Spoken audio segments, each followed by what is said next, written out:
लक्ष्य क्लासेज के YouTube channel पर आपका हार्दिक स्वागत, अभिनंदन।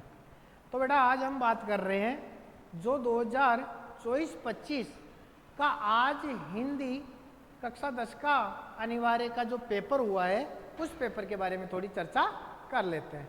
पेपर वैसे सामान्यतः बहुत अच्छा पेपर आया। जिन बच्चों से बात हुई तो उन्होंने कहा कि सर अच्छा पेपर हुआ है, फिर भी आप इस पेपर को एक बार घर मिलाइए कि आपके कितने क्वेश्चन सही हुए, गलत हुए, या आप कितने नंबरों की अब आशा रख रहे हैं। तो हम स्टार्ट करते हैं आपका टाइम खराब न करते हुए पेपर। तो आज जो बेटा पेपर आया था हिंदी का, उसमें पहले वस्तुनिष्ठ प्रश्न आए थे कि कर्म के आधार पर क्रिया के कितने भेद होते हैं। कुछ क्वेश्चनों में उत्तर लिखे हुए हैं, जो बच्चे का पेपर हमने लिया था वो सही उसने करे होंगे तो इसलिए वो लगे हुए हैं, आप न समझे उसे। कर्म के आधार पर क्रिया के कितने भेद होते हैं। तो बेटा कर्म के आधार पर क्रिया के दो भेद होते हैं। कितने? दो। कौन कौन सा? अकर्मक और दूसरा होता है बेटा सकर्मक। तो ऑप्शन कौन सा सही है अपना? ऑप्शन पहला ही सही है कि दो होते हैं। 3 गलत है, 4 गलत है, तो 1 भी गलत है। तो कर क्रिया किसी भी कार्य के होने को पाने को हम क्रिया कहते हैं। क्रिया कर्म के आधार पर दो प्रकार की, अकर्मक और सकर्मक। प्रयोग के आधार पर प्रेरणार्थक, पूर्वकालिक, नाम धातु, सहजाति की क्रिया होती है। लेकिन यहाँ प्रश्न कर्म के आधार पर पूछा है, तो कर्म के आधार पर केवल 2 ही प्रकार है। तो आपका उत्तर कौन सा सही रहेगा? उत्तर ऐसे ही रहेगा।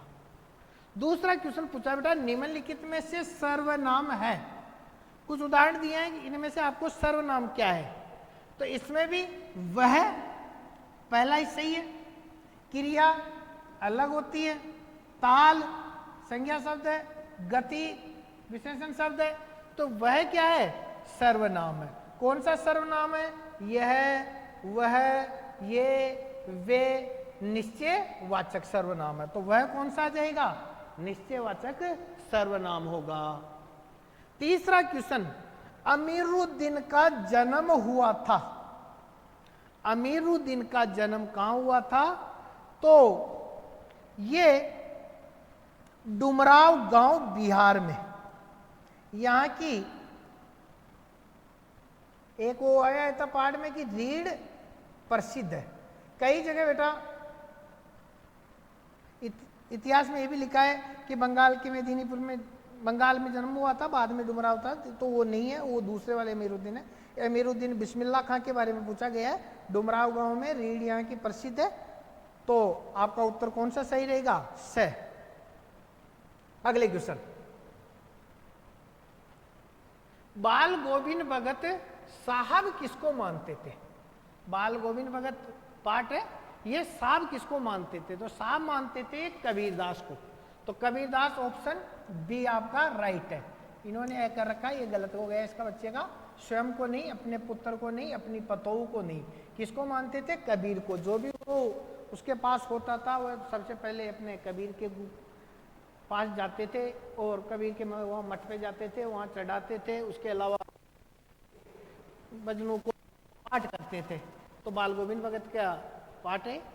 नेताजी का चश्मा पाठ की विधा क्या है? नेताजी का चश्मा पाठ की विधा क्या है? तो नेताजी का चश्मा जो पाठ है यह नई कहानी है, कविता नहीं है, उपन्यास नहीं है, नाटक नहीं है, कहानी है। कि लेखक कह रहा है इस पल कि आप अगर कहीं भी पात्र न हो तो भी हम पात्रों को देखकर नई कहानी की रचना कर सकते। एक कहानी यह भी लेखक का नाम है। तो कंफ्यूजन मत हो, लेखक या लेखिका वैसे कौन है? मन्नू भंडारी।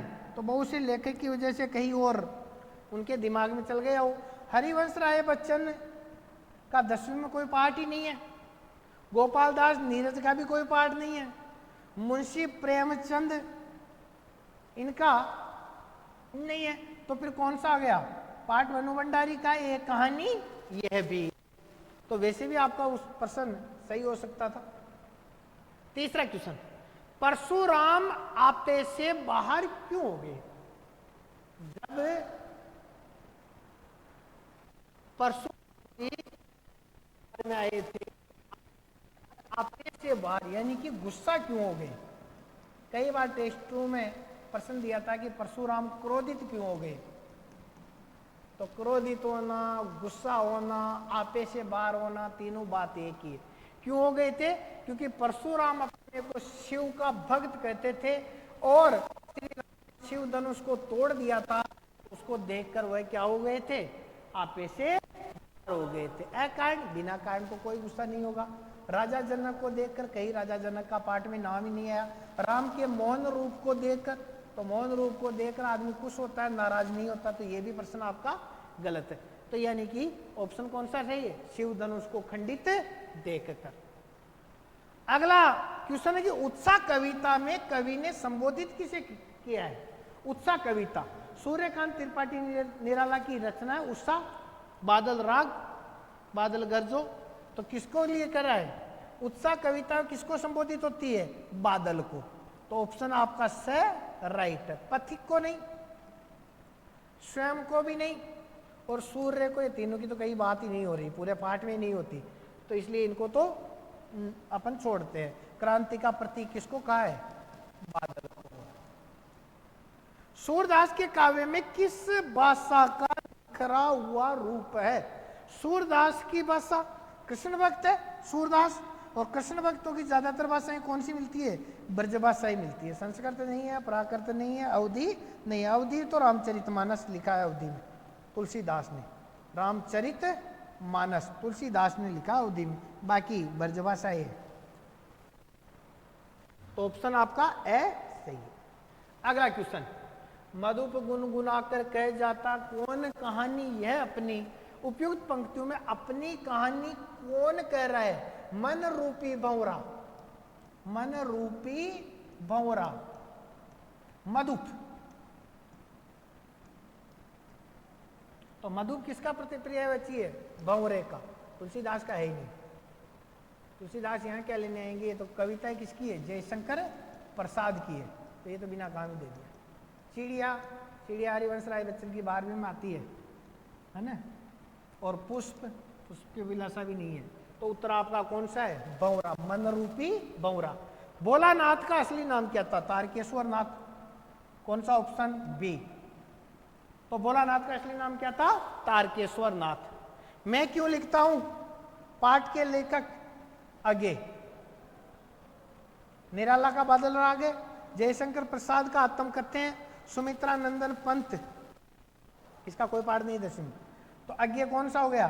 सचिदानंद हीरानंद वात्सायन अज्ञे। सचिदानंद हीरानंद, नाम भी बड़ा है, वात्सायन आगे की रचना है मैं क्यों लिखता हूं, मन के कारण। अगला क्वेश्चन देखिए बेटा, रिक्त स्थानों की पूर्ति कीजिए। स्वर संधि प्रकार की होती है? 5 प्रकार की। कितने प्रकार की होती है? 5 प्रकार की। कौन कौन सी? वर्दी स्वर संधि, दीर्घ स्वर संधि, गुण स्वर संधि, अयादि स्वर संधि,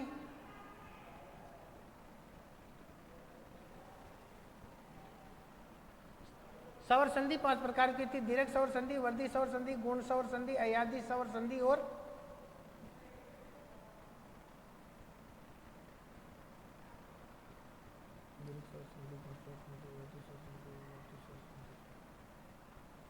ये अभी याद नहीं आ रहा। हाँ, तो उत्तर कौन सा है? 5। यथाशक्ति में कौन सा समास है? अव्ययभाव। यथा योग्य, यथा दिन, यथा समय, यथोचित, यथा कर्म,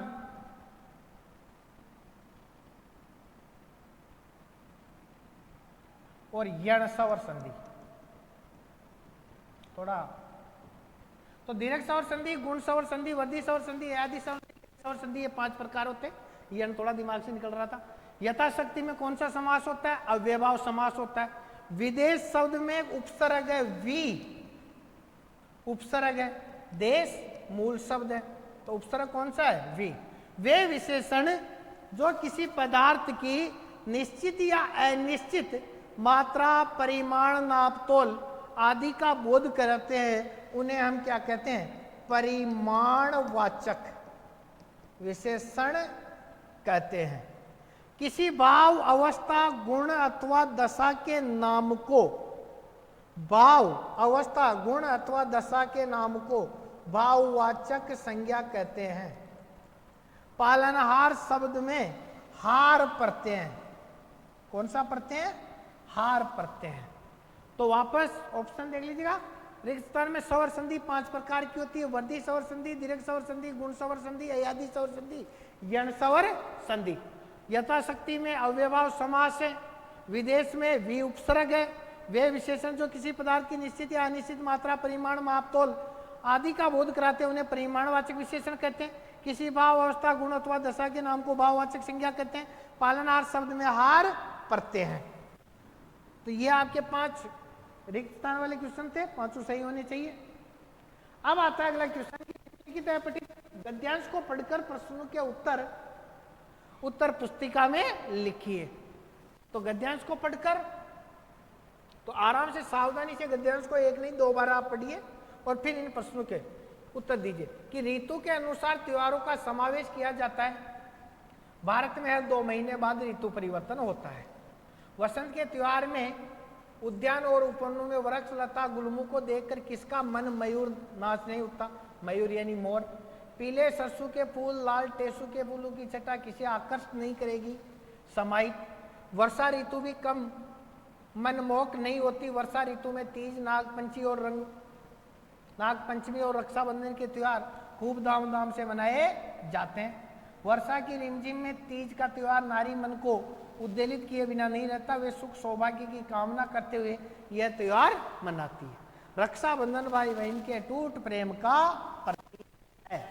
तो ये अपन ने एक बार गद्यांश को पढ़ा। आप सावधानी पूर्वक 1 बार 2 बार ऐसे गद्यांश आए तो उन्हें पढ़िए और फिर इन प्रश्नों के उत्तर दीजिए। अपन करते हैं। उपयुक्त गद्यांश का उचित शीर्षक दीजिए। तो वसंत ऋतु बार बार इसी के बारे में बताया जा रहा है। भारत में ऋतु परिवर्तन कब होता है? यह दे रखा है कि भारत में हर 2 महीने बाद क्या हो जाता है? ऋतु परिवर्तन आ जाता है। तो उत्तर क्या है? 2 महीने बाद। वर्षा ऋतु में कौन कौन से त्योहार आते हैं? वर्षा ऋतु में साफ दे रखा है। वर्षा ऋतु में तीज, नागपंचमी और रक्षाबंधन के त्योहार खूब धूमधाम से मनाए जाते हैं। तो मनाए जाने जगह आते हैं। रक्षाबंधन का त्योहार किसका प्रतीक है? लास्ट वाली लाइन सीधी दे रखी। रक्षाबंधन भाई बहन के अटूट प्रेम का प्रतीक है। तीज का त्योहार क्यों मनाया जाता है? सुख सौभाग्य की कामना के लिए क्या मनाते हैं? तीज त्योहार मनाती है महिलाएं। दुर्भाग्य शब्द का विपरीतार्थक गद्यांश में से छांटिए। दुर्भाग्य यानी बुरा भाग्य, तो अच्छा भाग्य के लिए आएगा सौभाग्य। सौभाग्य कहां पर आया? ये आ गया। तो ये 5 क्वेश्चन आपके गलत नहीं होने चाहिए थे। तो वापस एक बार इसको देखिए और अपने उत्तर मिलाइए। अगला आता है बेटा अपठित पद्यांश को पढ़कर प्रश्नों के उत्तर पुस्तिका में लिखिए। तो तोड़ो तोड़ो ये झूठे बंधन टूटे तो धरती मिट्टी में रस है जिससे उगती धूप है। अपने मैदानों पर व्यापी कैसी ऊब है। आधे आधे गाने तोड़ो तोड़ो तोड़ो ये पत्थर ये चट्टाने। तो रघुवीर की रचना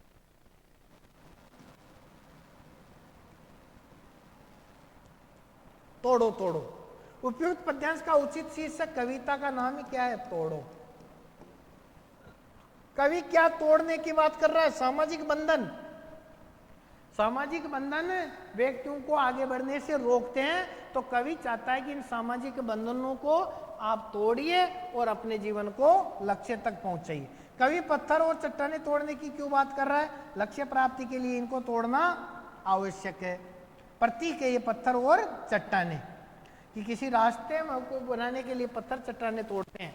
तो उसी प्रकार जीवन के लक्ष्य को बनाने के लिए हमें सामाजिक रूपी बंधन को तोड़ना पड़ता है। धरती को हम कब अपने मन के मैदानों पर क्या व्याप्त है? अपने मन के मैदानों पर जीवन के लक्ष्य और जो इस मिट्टी में रस दबे हुए हैं वो व्याप्त है। धरती को हम कब जानते हैं? धरती को हम उसकी उपजाऊपन की हरियाली के लिए जानते हैं। रेखांकित पंक्तियों का हास्य स्पष्ट कीजिए। तो रेखांकित पंक्तियों का हास्य सुनते हैं मिट्टी में रस जिससे उगती दूब है अपने मन के मैदानों पर, आधे आधे गाने। वो रेखांकित अपन ने अंडरलाइन कर दिया, तो कौन सी वाली पंक्ति थी वो आप देखना एक बार इनमें से। अगला लघुतरात्मक प्रश्नों के उत्तर 40 शब्दों में 3 से 4 लाइनों में आपको इनके उत्तर देने थे। काशी में संगीत आयोजन की एक प्राचीन अद्भुत परंपरा, यह परंपरा कौन सी है? नौबत गाने में इबादत, वही अमीरुद्दीन वाला पाठ है, उसके आधार पर आपको देना करवा रखा था कि काशी में नौबत गाने में इबादत में एक परंपरा होती थी कि वो शिव की डोडी पर जाते थे, बालाजी की डोडी पर, और वहां जाकर उनका पूरा परिवार शहनाई बजाता था। मनु भंडारी ने अपनी माँ को धरती से ज्यादा धैर्यवान सहनशील क्यों कहा? कि मनु भंडारी की माँ पूरे दिन घर के कार्यों में लगी रहती थी, उनकी बहनों के और उनके पिता के हर कहे को वह मानती थी, इसलिए उन्होंने उसको धरती से ज्यादा धैर्यवान कहा है। संगतकार कविता की मूल संवेदना, संगतकार कविता है जहां संगतकार अपने को प्रदर्शित नहीं करता, वह मुख्य गायक के साथ साथ नहीं उसके पीछे पीछे गायकी को जारी रखता है और अपनी भूमिका रहता है। संगतकार का कार्य होता है कि जब मुख्य गायक कभी कभी तानों में उलझ जाता है, वह अपने उसको भूल जाता है राग को, तो संगतकार उसे पीछे से आवाज देता है जैसे वह कहीं अनहद में चला गया हो। तो उस प्रकार आपको ये पाठ्य पुस्तक के क्वेश्चन है बेटा, ये तो सब। उत्साह कविता में निराला ने बादल को किसका प्रतीक बताया? बादल को क्रांति का प्रतीक बताया कि जिस प्रकार बादल क्रांति के रूप में उमड़ उमड़ कर चारों ओर छा जाते हैं, गर्जना करते हैं, बिजलियां चमकती है, उसी प्रकार क्रांति होने से वंचित व पीड़ित और गरीबहीन व्यक्तियों को लाभ होता है, बड़े बड़े व्यक्ति उनसे नाराज होते हैं। भोलानाथ को खाना खिलाने के लिए मैया क्या क्या उपक्रम करती है? माँ कई बार उस खानों के ग्रासों का अलग अलग नाम लेती है, उसे करती है, और पिता जब खिलाते हैं तो उनसे लाकर माल लेकर आती है कि आप खिलाना नहीं जानते, मैं समझाती हूँ। माता का पाठ प्रश्न है दूसरी वाली किताब का। आज्ञा के अनुसार अनुभव और अनुभूति, एक तो होता है अनुभव और एक होता है अनुभूति। अनुभव होता है जो हम सीखते हैं बार बार, जैसे कोई काम कर रहा है, काम करते करते उसमें पारंगत हो जाता है, तो ये उसका अनुभव हो जाता है। अनुभूति होती है जो मन से आती है, कि मान लो कहीं कोई दुख हो गया तो वो मन से आता है, अनुभव नहीं होता, दुख का कोई अनुभव नहीं होता। अनुभूति मन से आती है, अनुभव कार्य से होता है। पाठ के आधार पर बताना था आपको। श्री गणेश करना, मुहावरे का अर्थ बताते हुए वाक्य का प्रयोग करो। श्री गणेश करना यानी कि नई शुरुआत करना, शुरुआत करना। जैसे लक्ष्य क्लासेज ने नए बच्चों के लिए, है ना, गर्मियों में क्लास स्टार्ट कर दी गई है, तो ये कौन सा हो गया? श्री गणेश करना। आगे देखिएगा, गद्यांश को ध्यानपूर्वक पढ़कर प्रश्नों के उत्तर आपको देने, दो दो गद्यांश दिए थे, अथवा में कोई सा भी एक कर सकते हैं। अब हवलदार साहब की बात कुछ ना कुछ समझ में आई। चश्मे वाला पार्ट है, एक चश्मे वाला है जिसका नाम क्या है? कैप्टन है। उसे नेताजी की बगैर चश्मे वाली मूर्ति बुरी लगती है। चश्मे वाले कैप्टन साहब को क्या बुरा लगता है? नेताजी की बगैर चश्मे वाली मूर्ति, बल्कि आहत करती है, दुखी भी करती है। मानो चश्मे के बगैर नेताजी को बहुत असुविधा हो रही है, इसलिए वह अपनी छोटी सी दुकान में उपलब्ध गिने चुने फ्रेमों में से एक नेताजी की मूर्ति पर फिट कर देता है। लेकिन कोई ग्राहक आ जाता है और कहता है कि भाई मुझे तो वैसा ही फ्रेम चाहिए, तो वह मूर्ति पर लगा फ्रेम तो उसको दे देता है, दूसरा मूर्ति पर चढ़ा देता है और क्षमा मांग लेता है। तो ये ग्राहक को दे देता, बाद में नेताजी को दूसरा फ्रेम, तो ये उसका अनवरत काम चलता रहता है। चश्मे वाले का नाम क्या था? चश्मे वाले का नाम क्या था? कैप्टन था। चश्मे वाले को क्या चीज बुरी लगती है? यही बुरी लगती है कि नेताजी बगैर चश्मे वाली, बगैर चश्मे में बैठे। नेताजी की असुविधा को कैप्टन ने किस प्रकार दूर किया साहब? नेताजी की असुविधा को कैप्टन ने ऐसा किया कि अपने फ्रेमों में से एक फ्रेम उसके लगा देता था, कोई ग्राहक आता था तो उसको बेच देता था, दूसरा नया लगा देता था, ये उसका कर्म चलता रहता। चश्मे वाला मूर्ति पर लगा फ्रेम क्यों उतार देता था? ग्राहक को अगर वही फ्रेम पसंद है और उसके पास उस समय वो नहीं है तो वह उसको दे देता था और उस पर दूसरा लगा देता था। अगला दूसरा अथवा में है, वो कर लिया तो फिर इसको कोई जरूरत नहीं है, नहीं तो इसको भी आप पढ़कर इन प्रश्नों के जवाब दे सकते हैं। अगला क्वेश्चन, पठित पद्यांश को पढ़कर नाथ संबोधनु भंजनियारा होई के वो एक दास तुम्हारा। हे स्वामी, जिसने भी ये शिव धनुष तोड़ा है वह कोई आपका ही एक दास होगा। श्री राम किसको कह रहे? परशुराम को कह रहे। आयसु कहे कही किन मोई, सुनी रिसाई बोले मुनि कोई। क्या आप ऐसा क्यों कह रहे हैं? बिना काम में क्यों क्रोधित हो रहे हैं? सुनी रिसाई, और गुस्से में परशुराम जी कहते हैं अगर वो सेवक होता तो सेवा करता, सेवक को सो जो करे सेवकाई, अरी करनी करी करे लड़ाई। उसने तो ऐसा काम कर दिया जिससे लड़ाई हो जाए। सुनो राम से जय शिव धनुष तोड़ा, ये राम सुन लो जिसने भी ये शिव धनुष तोड़ा है। सहस बाहु सम सौ रिपु मोरा, सहस बाहु राजा के नाम के राजा के सम्मान वो मेरा क्या है? शत्रु है। यानी एक सहस बाहु राजा था जिसको परशुराम जी ने क्या कर दिया था? मार दिया था। तब इसे वो इन्हीं की धमकियां देते थे ना, तो परशुराम को मार दिया, परशुराम ने दिया था सहस बाहु को। उपयुक्त पद्यांश में पाठ का नाम लिखिए।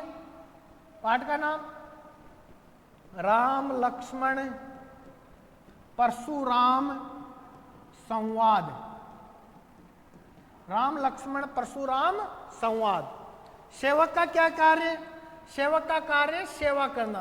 परशुराम जी समझा रहे कि सेवक का काम सेवा करना होता है। उसने तो ऐसा काम किया जिससे लड़ाई हो जाए। शिव धनुष तोड़ने वाले परशुराम ने किसके समान होते हैं? सहस बाहु राजा के समान। मेरा विद्रोही है वो, दिखते ही मार दूंगा। राम ने परशुराम को अपना परिचय क्या कहकर दिया? राम ने कहा कि अगर किसी ने शिव धनुष तोड़ा है तो वह भी आपका ही कोई एक सेवक होगा। तो इस प्रकार उन्होंने अपना परिचय दिया है। अगला क्वेश्चन देखते हैं बेटा। अगला इसी का अथवा है, वो कर लिया हो तो ये भी देख लो कि पद्यांश है, वो गद्यांश वाला तो कोई दिक्कत नहीं। उज्ज्वल गाता कैसे गाँव, मधुर चांदनी रातों की अरे खिलखिला कर हंसने वाले वाली उन बातों की, मिला कहाँ वह सुख जिसका मैं सौपन देखकर जाग गया, आलिंगन में आते आते मुस्किया कर जो भाग गया। प्रस्तुत पंक्तियों की कविता का नाम लिखो। कविता का नाम पूछा है तो कविता का नाम है बेटा आत्मकथ्य। ध्यान रखना, कई बार मैंने बताया है आपको। और आत्म परिचय हरिवंश राय बच्चन की है। आत्म परिचय किसकी है? हरिवंश राय बच्चन की है।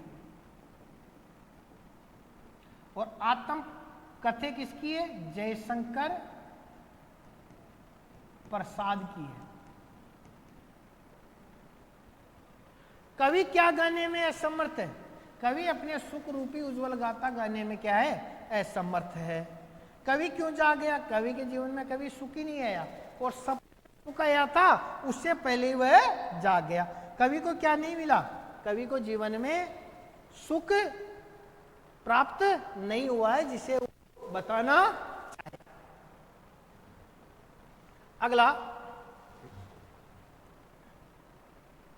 अगला बेटा, हमारे हरि हारिल की लकड़ी। गोपियों ने हरि को हारिल की लकड़ी क्यों बताया?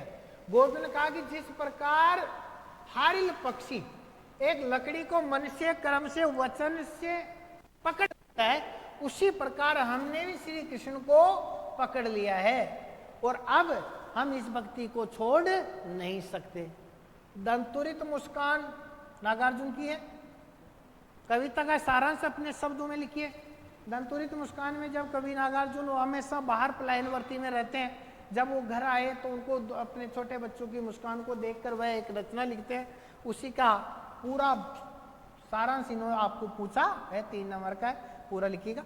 मंगलेश डबलाल अथवा सूर्यकांत त्रिपाठी निराला व्यक्तित्व के बारे में सब करवा रखे हैं आपको। तो सूर्यकांत त्रिपाठी निराला तो हर बार टेस्ट 2 में देते थे। यतीन्द्र मिश्र या बंधता कोसाइन, तो ये पहले 4 नंबर का आता था, इस बार इन्होंने 2-2 नंबर में 2 भाग दे दिए। 2 भाग तो दे दिए, लेकिन अच्छा किया कि 4 दे दिए। 4 में से किसी 2 के आपको उत्तर देने थे, तो कर लिया होगा आपने, आशा है। और ये खेदों में 1 किलोमीटर के एरिया के बारे में जितेंद्र लेखिका को क्या बताए ये साना साना आज जोड़ी पाठ है बेटा दूसरी वाली किताब का, मधु कांकरिया का, मधु कांकरिया का, उसमें है। तो उसका एक क्वेश्चन था आपका पाठ्य पुस्तक का। एक अर्थ में मैं स्वयं हिरोशिमा के विस्फोट का भोक्ता बन गया। लेखक मैं क्यों लिखता हूं अज्ञेय, उसका पाठ है कि मेरे मन के भाव विचारों की वजह से लिखता हूं, कोई आर्थिक रूप में से मैं नहीं लिखता।